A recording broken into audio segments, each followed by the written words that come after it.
Mağaza bağlanır, bütün məhsullar maya dəyərinə satılır. Gördüyünüz bu eynəklər hal-hazırda 10 manata düşüb. Hamısı organik eynəklərdir. 30, 35, 40 manata satılan eynəklərdir. Hal-hazırda isə hamısı 10 manata düşüb. Baxın, sport bot, bu təmiz təbii dəri botlar hal-hazırda maya dəyərinə satılır mağazamızda. Sport modellər. Gördüyünüz bunların hamısı maya dəyərinə satılır. Tuçina, İlvi, Türkiyənin müxtəlif firmalarıdır. Həm sport, həm klassik hər şey var mağazada. Çantalar, qarşısından 8 mart gəlir. 8 mart üçün möhtəşəm hədiyyələr var. Həm kişi modelləri də var, qadın modelləri də var. Baxın, sport modellər, Nilüferin modelidir. Ortopedik modeldir. Möhtəşəm bir modeldir. Çox yüngüldür. Baxın.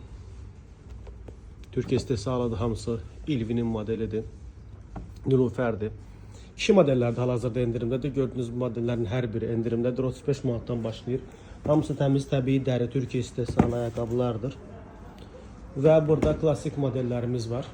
Gördüyünüz bu modellər klassikdir. Və bunlar da hal-hazırda endirimdədir. Model həddindən artıq çoxdur. Yaxınlaşın mağazamıza. Bu fürsətlərdən yararlanın. Yuxarıda çantalarımız var. Və burada olan modellər 1+1 kampaniyadır. Burada olan botlar birini alırsınız 60 manata, ikincisi pulsuz. Sportlar birini alırsınız 50 manata, ikincisi pulsuz. Klassiklər isə birini alırsınız 40 manata, ikincisi pulsuz.